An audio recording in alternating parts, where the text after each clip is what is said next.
பீதாசுதன் பரிஸ்டாவின் பெயராலே ஆமேன். மரியே வாழ்க. இன்றைய வார்த்தை, வானகத்தினின்று அவர் எனக்கு உதவி அனுப்பி என்னை காத்தருள்வார்.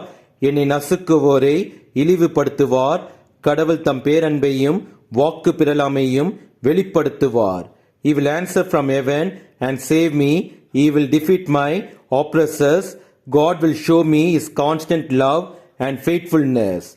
திருப்பாடல்கள் அதிகாரம் 57 வசனம் 3.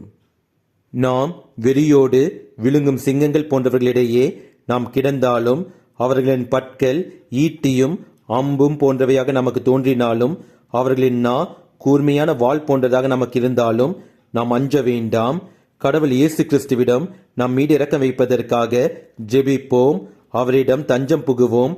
நம் நம்பிக்கையை அவரிடத்தில் வைப்போம். நம் கடவுள் இயேசு கிறிஸ்து நமக்கு உதவுவார். நம்மை நசுக்கி இழிவுபடுத்த நினைப்பவர்கள் முன்பு நமக்கு நன்மையான வாழ்க்கை உண்டாக்கி, நம் கடவுள் இயேசு கிறிஸ்துவின் அன்பும் அவருடைய வாக்கும் நம்மை சூழ்ந்து நின்று காக்கின்றதை அனைவருக்கும் உணர்த்துவார். இயேசுவுக்கே புகழ். மரியே வாழ்க. ஆமேன்.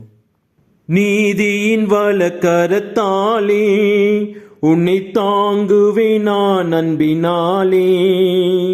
நீதியின் வலக்கரத்தாலே உன்னை தாங்குவேன் நான் அன்பினாலே. ஆவியில் உண்மையாய் ஜெயித்திடுவாய்.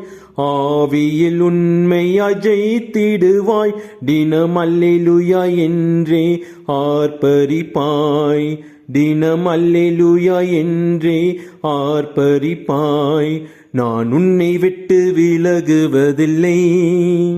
நான் உன்னை என்றும் கைவிடுவதில்லை. நானே உன்னை காக்கும் தேவன். கண்மணி போல் உன்னை காப்பேன்.